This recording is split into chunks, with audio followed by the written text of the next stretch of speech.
Hello, am I audible?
Hello.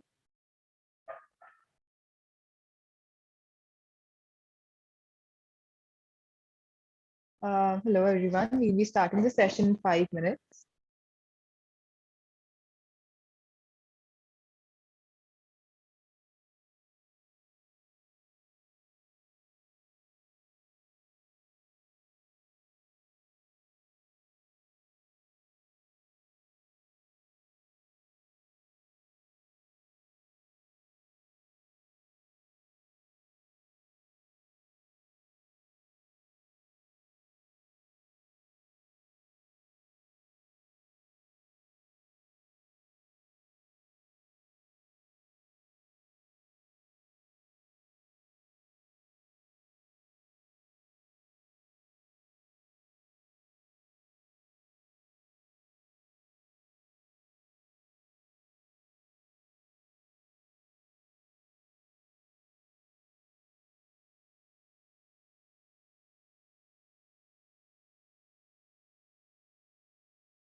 Hello, everyone. Apologies for the delay. A very good evening to all of you. I am Ananya Kurzekar, the Academy Team National Assist at GSN, and with me today I have Dr. Reena Mehta, the Public Relations and Communications Director, and Dr. Roop Kaur Brar, the PRC National Assist. Together, we'll be the moderators for today's session.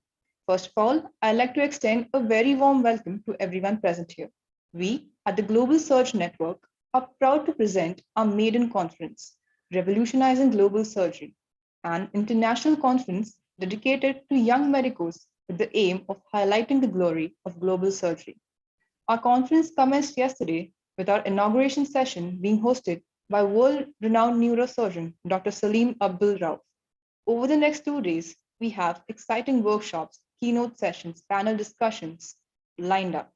So, as a part of our conference, we are pleased to conduct a keynote session on one of the most compelling questions medicos all over the globe face, which is how to publish as a medical student. And who better to guide us through this than our esteemed guest speaker for today, Dr. Ankur Khajuria. We'll be starting the session soon. Thank you.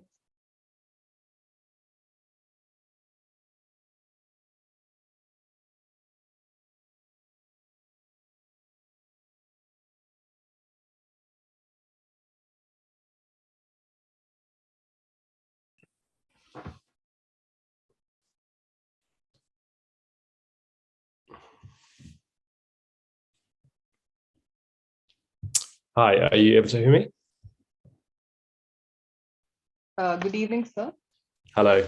Sorry for the delay. I think I had some technical issues, but hopefully you can see me and hear me okay.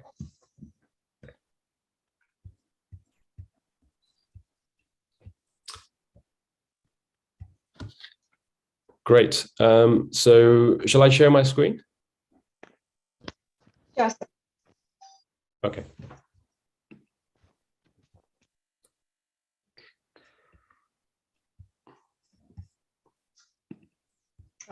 Good evening, sir. Let me begin. Sure. Uh, Let me begin with, so now it is my privilege to introduce sir. Dr. Khajuria is a member of the Royal College of Surgeons of England, of the American Society of Plastic Surgery, and the British Association of Plastic, Reconstructive and Aesthetic Surgeons. Sir ranked first in the UK Plastic Surgery National Selection Match and received an academic fellowship offer from the University of Cambridge.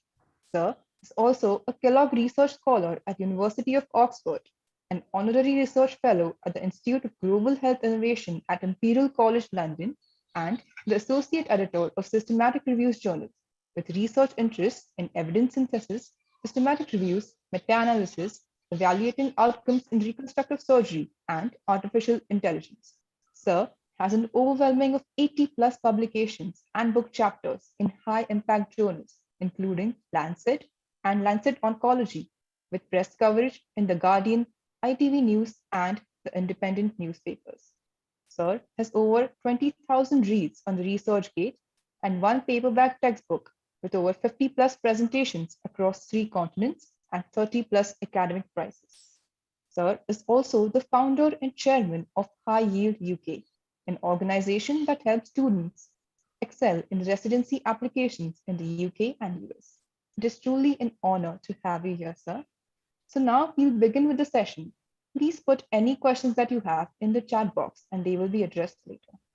Sir, I request you to kindly take over and start. Thank you very much for such a kind introduction. Are you able to see my slides okay? Yes, sir. Perfect. Okay. So, okay, fantastic. So thank you once again for the invitation. Great to speak to medical students and doctors from around the world.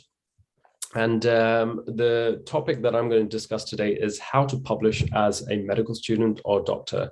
It's a question I get asked a lot, and so I've basically created this talk to basically give you tips, actionable things that you can do starting today to sort of increase your research output and network with the right individuals so that you can boost your academic profile and your academic CVs. Okay. I'm very happy to take any questions, so type them in the chat, or if we run out of time, you can email me or message me via social media. So what we're going to cover today is what is academic medicine, firstly, and there's some of you might be relatively inexperienced with research, so we'll talk about that. Why should you publish? How to get involved, and I'll share some of my experience so you can kind of see how I navigated the path. I'll talk about what to look for in a supervisor. I'll talk about what is the role of you as a medical student or a junior doctor. I'll then talk about how I published 19 papers last year and currently 17 papers this year. And some of the tips I'll share with you in terms of how to maximize your output. I'll then talk about High Yield UK, which is my education company, and some of the upcoming courses that we have, which you might be interested in. And then finally, I'll share some CV tips, and I'll take some questions right at the end. So just to introduce myself, I think some of this has been covered already, but as my colleague mentioned, I'm a plastic and reconstructive surgeon. I was fortunate to rank first in the UK Plastic Surgery National Selection. I also did a core surgical training program, also in plastic surgery, with research both at Oxford University and Imperial College. I've been fortunate to publish my work and present it internationally, and it has been featured in some of the major news outlets. I've published a textbook and also sit on the editorial boards for Systematic Reviews Journal, as well as Plastic and Reconstructive Surgery Journal, and have had academic roles, including an offer from University of Cambridge and also at Imperial College. I'm the founder and chairman of High Yield UK. We've coached over 1,000 students through competitive programs, which I'll talk about later. And I'm also an NHS clinical entrepreneur and just patented a new medical device. So what is academic medicine? Academic medicine basically relates to engagement in scholarly activities. And we think about the 4 pillars, essentially, which are research, teaching, management, and leadership.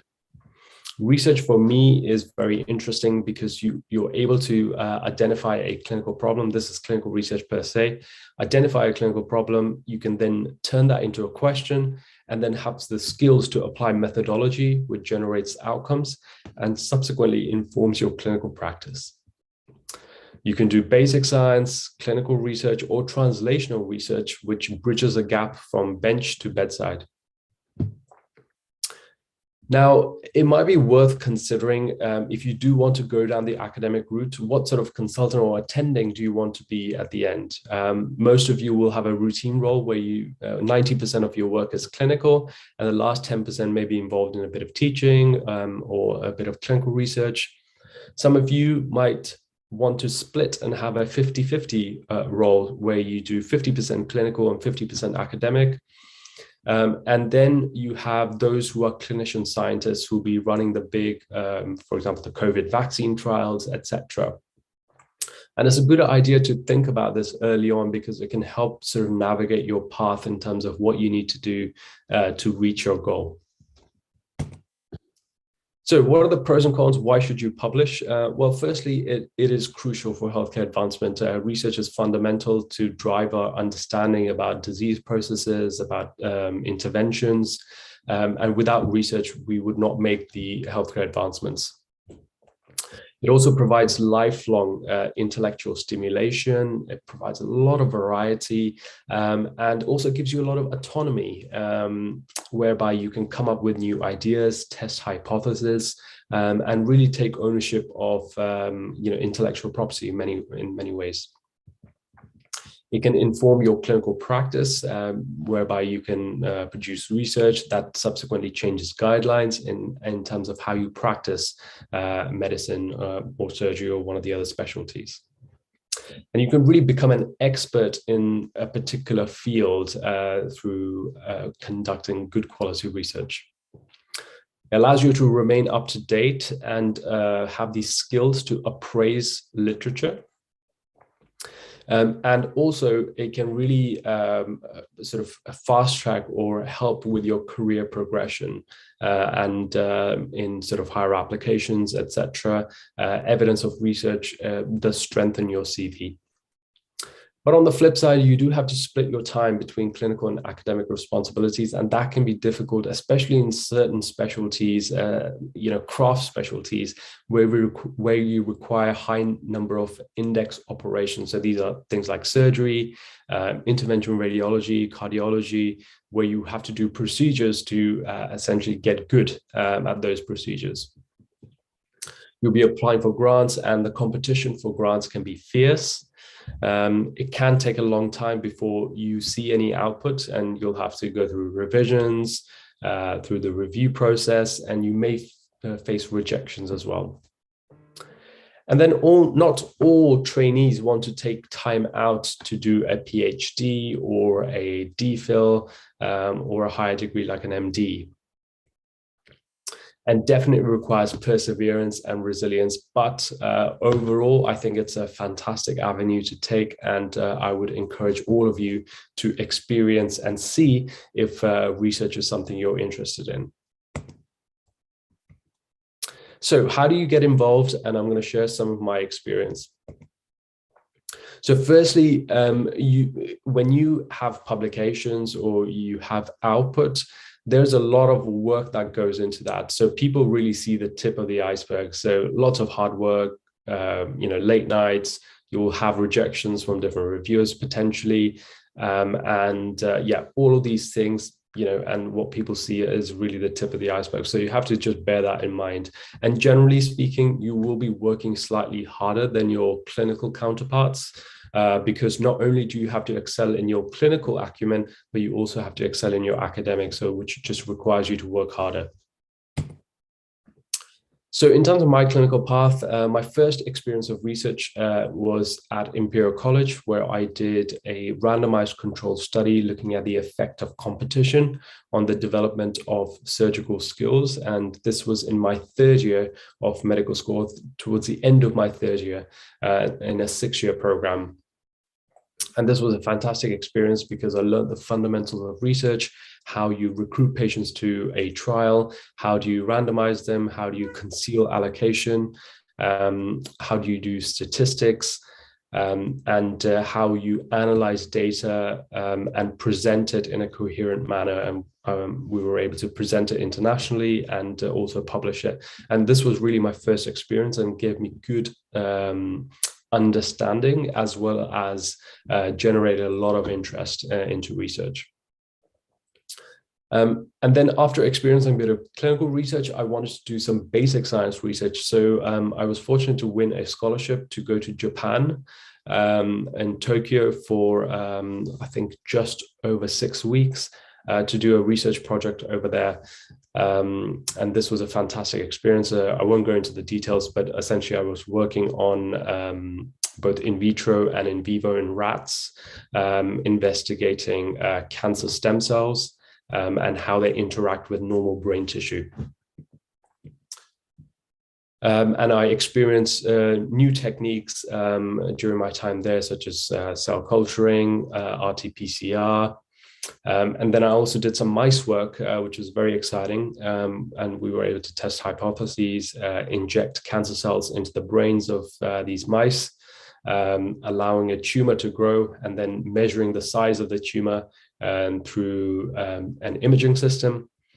We were then able to sacrifice the mice, take the brains out, create slices, and then also see the histological progression of the tumor. And we came up with very interesting hypotheses. This is the hypothesis we came up with, whereby we felt that the cancer stem cells could influence the normal host astrocytes or brain cells to change their expression to enhance invasion. This was, I was awarded first prize at Imperial College London for my thesis. I presented this internationally. I won several prizes. So conducting good quality research has a lot of subsequent outputs, not only presentation publications, but you can get prizes. If it's part of a research degree, you will score highly as well. So it's really important to pick the right project. Yeah, these were the outputs. So this was my supervisor from Japan. Research also gives you an opportunity to travel. This is one thing that has really sort of stemmed through my kind of academic career, opportunity to present my work internationally and visit some fantastic places and meet some fantastic people as well. I did my first bit of research in third year, then I did the basic science work, and then I wanted to develop my research portfolio more, and I started to become interested in systematic reviews, meta-analysis. I attended courses on statistics and enrolled in projects where I was able to execute those skills and really develop my skill set. Subsequently, I graduated from Imperial, and at that point, I had, I think, close to 20 publications, and this was through just developing skills and having the hunger to learn, make mistakes, learn, and continuously look to improve myself. So these are the institutions I kind of worked with during my undergraduate years at Imperial College.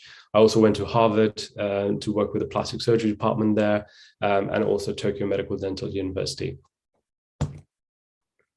Right, so in terms of the supervisor, this is really one of the key slides. Who should you pick? So you want to pick someone who publishes a lot. So if someone's just published one paper in 3 years, they may not be the most suitable supervisor for you. Obviously, there are other factors, but generally speaking, you want to pick someone who publishes in the field. And this is the advice that I was given when I was starting out. You want to pick someone who's influential in the field, who has a track record of publishing with medical students and doctors as well, who can support you and help to build your academic career. You want to be upfront with authorship, so there can be problems later on where if that hasn't been discussed and then you're not happy with authorship. So if it's good that I recommend to all students to discuss that upfront and just be open about it. And just say, I'm going to be working hard on this project. I would just like to know what would be my position on the authorship front. Okay. You also want to research or conduct research in topics you're ideally interested in. Now, it might not be possible early on in your career and you basically just take on anything you can get. But later on, when you become more experienced, you start becoming more selective in terms of the topics you choose. And again, pick someone who can also help you as a mentor, develop you not just academically, but personally as well. What is your responsibility as a medical student or a junior doctor? I say sort of bring the fire. You really need to come with a lot of passion, enthusiasm, and those are the students that supervisors really like. Those who work hard and also work quickly, they're able to turn stuff around quickly. So if I send a piece of work to a student and I say, can this come around quickly? And in 48 hours, they've done it to a high standard. And then subsequently, we do a little back and forth and submit it. That way we can get the project moving quickly. And if you can do that on a consistent basis, you will get more projects. Your supervisor will trust you more and give you more and more projects. And that's one way to really up your publication count. You also want to develop research skills and also attend courses. So I attended a lot of courses, throughout my undergraduate years to learn statistics, to learn systematic reviews, meta-analyses, and other fundamental research skills, so that I was always adding and learning new skills, which would subsequently translate to having the ability to go through research projects and publish them at the end. And that is one thing that really helped me. You want to ensure that the quality of the work is high quality. Don't make any excuses. A lot of students may sort of take on projects and then they sort of disappear or say they can't do it. That is essentially a waste of their time as well as the supervisor's time. So if you pick a project, make sure you see it through from start to finish. You want to make life of your supervisor easier, and make sure you've read up on their work before you meet them in person.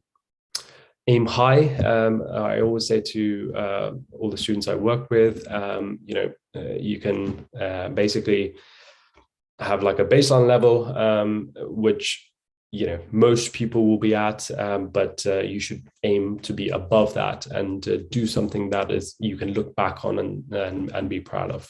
Okay, and consistency is key. Working and improving yourself incrementally will lead to big gains, and that's a sort of 1% rule by James Clear. So the next thing is to develop academic skills. We've already mentioned this. How can you do that? By actionable things that you can even start doing today is to read and critically appraise papers. So, just pick up a paper.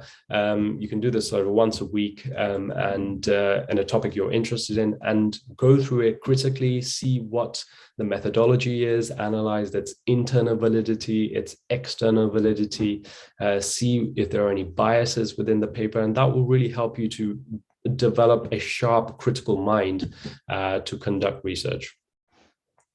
Also appreciate different writing styles of the authors. So one of the things that impressed my supervisors, again, when I was first starting, was my ability to write coherently and effectively and quickly. And this was based on reading lots of papers and seeing how other people had written their articles. You can identify and write up, easy things first. So interesting case reports, series, narrative reviews, any commentaries. And then, as I said, attend courses and invest in yourself. May seem an investment at the time of time, energy, money, but it all pays off at the end, and it really helps to progress your career as well. And develop skills in statistics, something that I did very early on, and it has helped me, till this date. So how did I publish 19 papers last year? Now, as you can appreciate, a very difficult year, COVID-19, many of the labs are closed around the world. This was based on the fact that the skills that I had developed over the years of conducting remote research, through conducting statistics, through conducting systematic reviews and meta-analysis, and we were able to publish and generate high quality data that was highly cited. So this is one of the papers that we published during the peak of the first wave. It was a systematic review and meta-analysis looking at the effect of smoking on COVID-19 severity when the evidence was sort of equivocal at the time. And this paper has been cited nearly 130 times since publication, and was picked up by the Royal College of Emergency Medicine as one of their key papers that was disseminated to their international audience for generating the recommendations. And this systematic review was conducted in the most robust manner. If you have a chance to read it, you can see how every step of the process, it is as robust as a systematic review as it can get. A lot of people conduct systematic reviews, but either conducted very poorly or the methodology is poor. And there were, I think, around 80 systematic reviews that were published on the same topic. But when they did a network analysis, which is basically analyzing all the systematic reviews on a particular topic, ours was the only high quality one that was identified in that network meta-analysis. So I urge you to have a read of this. And you can see here, it's been cited 128 times already. I also did an academic surgery program at Imperial College, and really use that research time to really get involved in lots of other projects. I did a lab-based project, I did systematic reviews, cross-sectional studies. I passed my surgical exams. I gained some teaching qualifications, presented research abroad, and also won some grants and prizes. So if you have the luxury of some protected academic time, you can really organize well so that you can do all of these things. And I was able to do some plastic surgery research, investigating a new flexor tendon repair technique using pig tendon. So I was able to do the dissections, create these repairs and test them biomechanically. So this was a great project as well. But I also did some medical education research. And I was able to go to Malaysia to present at the International Medical Education Conference. And again, through research, I was able to travel. I went to Borneo and into the rainforest, which was an amazing experience. These were some of the other outputs. So during that research block that I had, so I passed my surgical exams, I received offers from Cambridge, got a scholarship from Oxford. I wrote a book during that time, and lots of other awards and nominations. And you can see lots of other courses that I did at the time. So on statistics, communication, etc. These are some photos from Oxford. This is my clinical work. And you can see now, if you have a look at this graph, these are my citations. And every year, the citations have gone up. And in the last year, I've got nearly 280 citations. And these don't include any of the sort of big collaborative papers where you have 700 authors. These are all my sort of personal work. Again, this is a testament to the quality of the research. So obviously higher quality work will be cited more. So this is something I'm particularly proud of. And this is where research can really take you.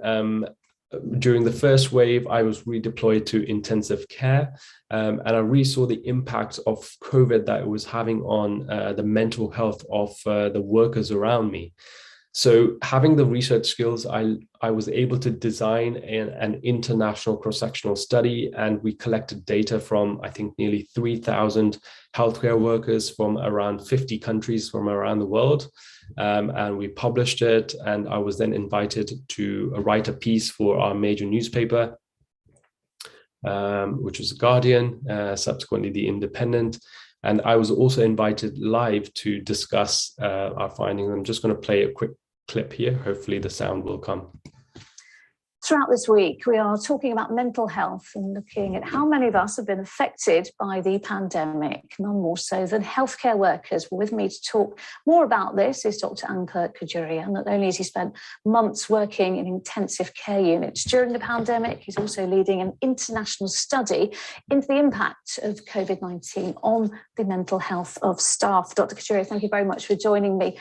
I know that your study examined the effects of other health emergencies in other countries, but you say this pandemic has created the perfect storm when it comes to taking its toll on mental health of our frontline workers. Yes, absolutely. So thank you very much for having me. So even before COVID, we had a mental health problem in the UK and abroad.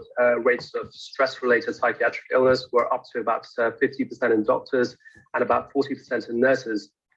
And with the advent of COVID, it's, as you described, a perfect storm, because we know from previous pandemics, such as the SARS pandemic, rates of depression, anxiety, post-traumatic stress disorder, burnout all went up and actually persisted for up to 1 to 2 years after the pandemic was over. And what our data is showing, as well as data from elsewhere, is that we're mirroring that data from the SARS pandemic. A number of factors have been identified which are associated with worse outcomes, both modifiable and non-modifiable risk factors. Dr. Khajuria, you know, we're all on some level worried about the virus, aren't we? But for those working in the field at the sharp end, what impacts on them the most, and who are the groups who are more susceptible? So from our data, we've identified 2 groups of individuals in particular. So nurses and females in particular, who have been particularly hard hit during the pandemic. I saw this firsthand when I was redeployed to ICU, and our data, as well as data published from other groups, has shown this as well.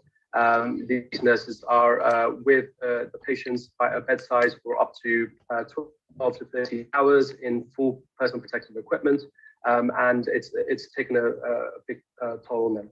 Well, Dr. Cure, a big question, an important one. What are the next steps? How do we address this? Absolutely. So I think we need a evidence-based action plan, and data such as ourselves have provided, as well as other groups, can be utilized by government as well as key stakeholders to come up with an action plan, not just for now, but for all stages of the pandemic.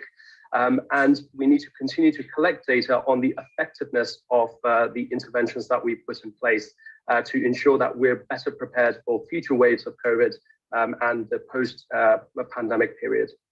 All right, lots of work to do there. Dr. Anka Kajuria, thank you so much for talking to me this lunchtime. Thank you. Okay. So just to give you some CV tips. So one of the things you should do is to develop an interest early. And, those people are really lucky who are able to do this because then you can basically conduct or take on research projects in that particular specialty, and network with those people who are going to help you in that particular specialty. Demonstrate initiative. So if you take on projects, try and come up with solutions to problems. So one of the things that I routinely mention is if you identify a problem before you go to a supervisor, try and come up with a solution. So you can say, email them and say, I've identified this problem, but one of the things that I think we could do is this. What do you think? Rather than just saying, I have identified a problem, what should I do? So always think about possible solutions when you present someone a problem. Make the life of a supervisor easier. So if they've got a lot of work going on, just say, I'm relatively free at the moment. I can take on some of the work, some of the writing, some of the analysis. Do you need some help? And most people would be very happy to do that. Develop academic skills, like I said before, attend courses, do projects, and really sort of enhance those skills and invest in yourself. You want to read papers. You want to keep an up-to-date CV and an academic portfolio, so you can include any certificates, etc., that you've gained from attending different courses. Identify suitable supervisors. You can speak to their potential fellows to see who's good to work with. Invest in your education and career, and attend conferences. And these events are great because you get to network, meet like-minded individuals, and yes, obviously stay in touch after events such as these. Build collaborations, and you never know where your next project is coming from. Okay, so to give you some final advice, explore what you're passionate about. And this, again, the earlier, the better. So try and experience different specialties and see what you're interested in. Develop an interest early, demonstrate initiative, like I mentioned already. Consistency is key. A lot of you might have seen this from Atomic Habits, which is a great book that I recommend you read.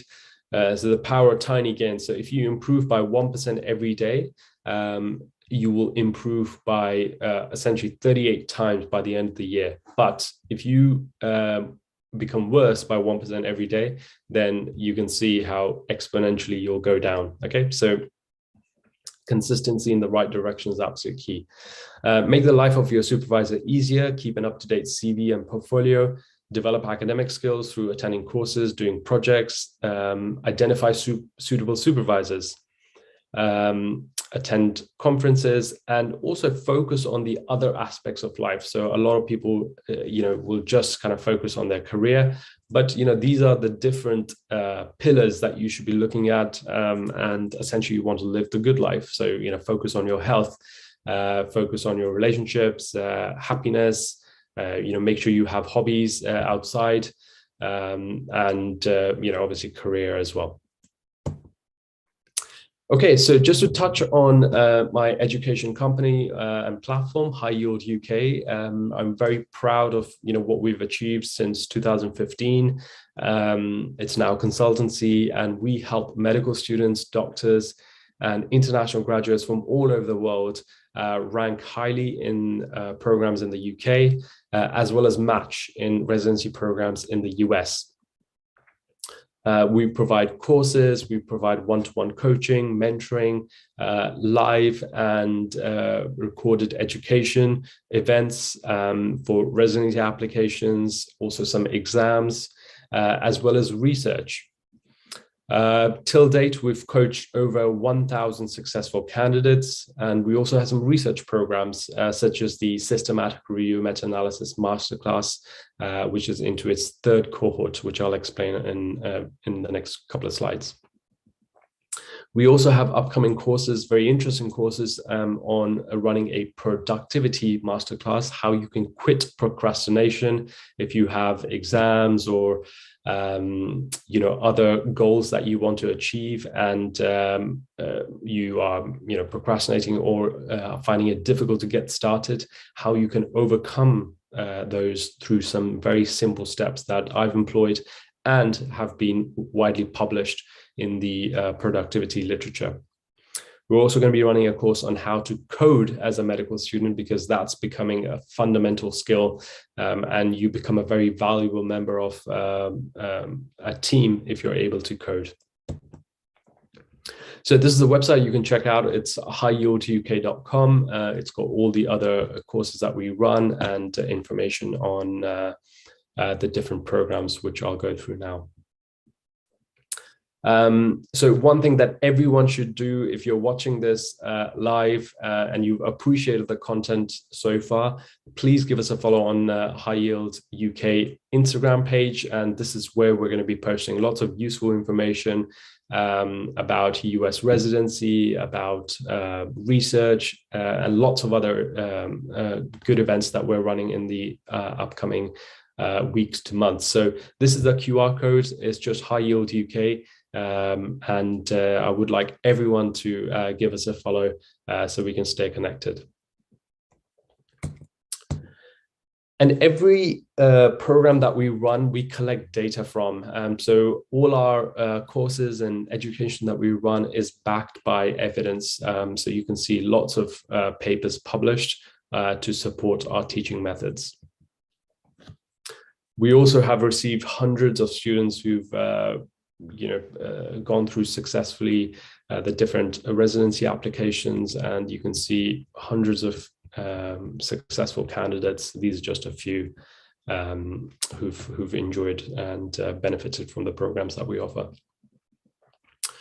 Okay, so those of you who are interested in research, those of you who are interested in publishing papers and to learn a skill that will allow you to work remotely and be a really valuable member to a team and be able to publish extensively, you might want to check out this course that we run, which is a Systematic Review and Meta-Analysis Masterclass. This is a 5-week live online program led by myself and some mentors from the Oxford University in the UK, the Mayo Clinic in the US, and Imperial College London. And you will essentially learn how to design and conduct a robust systematic review and meta-analysis with the aim of publication. You will learn the A to Z of systematic reviews and meta-analysis, and each student will be allocated a project, or if you have a project on your own, we're very happy to support you with our mentors. And we want you to take that project all the way through to hard output of publication and presentation. This is a course I wish I had when I was starting out. I'm now the associate editor of Systematic Reviews Journal, and have been conducting systematic reviews for the past 8 years. But this is really a comprehensive summary program that I wish I had when I started out. It would have made life a lot easier. And the aim is for you to publish, to learn fundamental skills with accountability. And our past delegates have really come from all over the world, from North America, South America, Asia, Australia, New Zealand, Europe.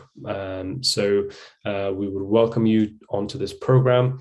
That is the website, highyielduk.com/systematic review, and that's a QR code that will take you straight there.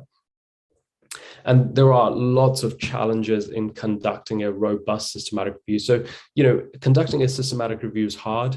Conducting a robust, well-conducted systematic review is even more challenging, and you have all of these challenges to address. And the course has been designed to address each of these in turn, so that by the end of the 5 weeks, you are able to conduct a high-quality systematic review worthy of publication. These are the objectives that you will meet at the end of the program. So you will have started your own systematic review with the aim of publication. You will have written and published a protocol, and then you will go through all the other components. You will also have access to 8 hours of video content to review in your own time. And there will be a certificate for your academic CV and portfolio that you can then even demonstrate to research labs that you can apply to, or if you're applying for a research fellow in the US or elsewhere, you can say that I've done a systematic review masterclass, here's a certificate, I understand the skills, and I would be grateful if I can become involved in one of your projects and demonstrate these skills. And someone is much more likely to accept if you have done a dedicated program like this, rather than just coming fresh without any prior knowledge.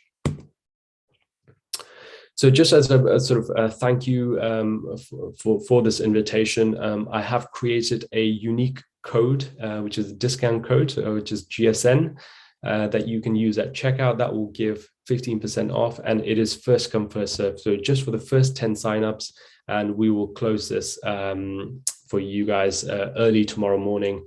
The code will expire. So if those of you who are interested, you can use this code at checkout. And those are the dates. So we'll be starting on the 8th of January and it will run to the 6th of February. It'll be every Sunday. Those are the different time zones. You will get recordings of each session straight after the session. So if for whatever reason you're not able to make one of the sessions or 2 of the sessions, you can catch up. You will get access to lots of course resources, papers to read, homework exercises, worked examples. We also have a mentorship and a private, I've put in a meta group since Facebook is no longer Facebook. So a private online group where, we discuss ideas, we have example papers that people work through, and it's really a community feel. And we've created links from all over the world, and students are working from, from anywhere from Peru to Greece. So the students are working together on projects. So I think it's a fantastic opportunity. Again, that is a QR code, highyielduk.com/systematic review. So those of you who are interested in moving your career to the US, as I mentioned, we have a dedicated program for the American Residency. And again, this is a very comprehensive program to address each and every step of the process. And this is for IMGs or international graduates only, because they have a distinct disadvantage compared to American graduates, as I'm sure you know. So this program covers step coaching, to really identify the test-taking strategies to increase your points by 15 to 20 points. And all our mentors have scored 250 plus on both steps. And some have even scored 270, 272. So there's a lot of experience, and we will teach you how you can optimize your revision, fast track the process, and essentially not waste any time, any energy throughout the process. We'll focus on your personal statement. We also have a research collaborative. You get free enrollment to the Systematic Review and Meta-Analysis Masterclass. Mock interview coaching. We help you secure clinical rotations, electives.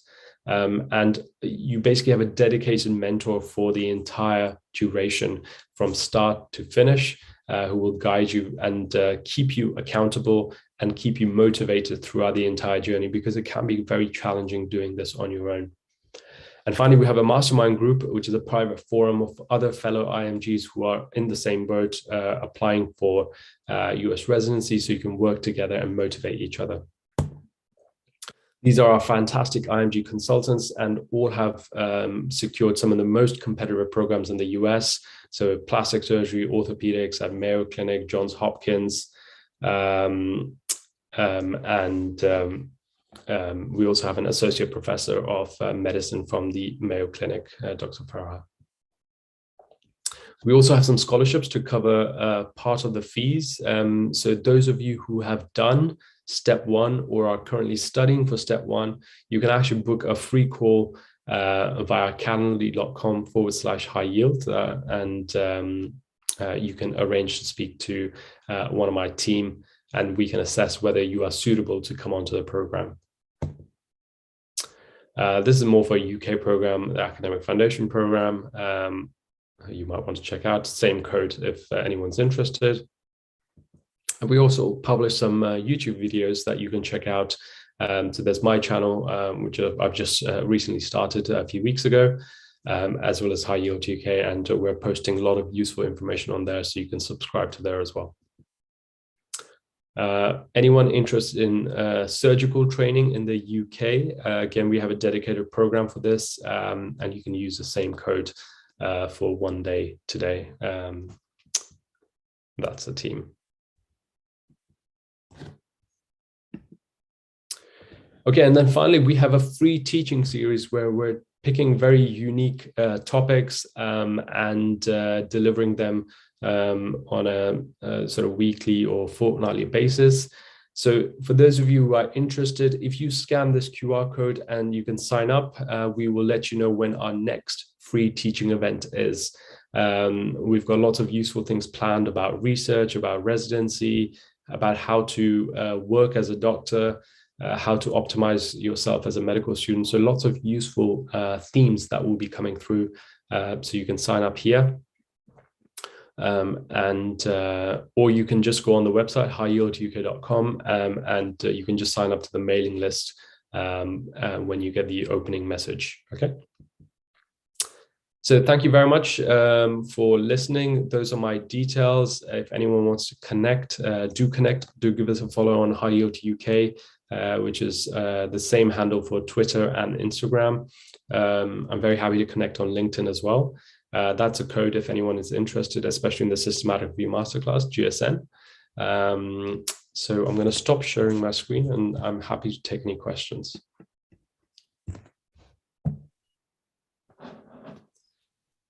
So I'm really sorry for this, but we're running a little late, so we might have to skip question bit, but we'll make sure to share your email ID in case anyone has any questions. Sure. I'd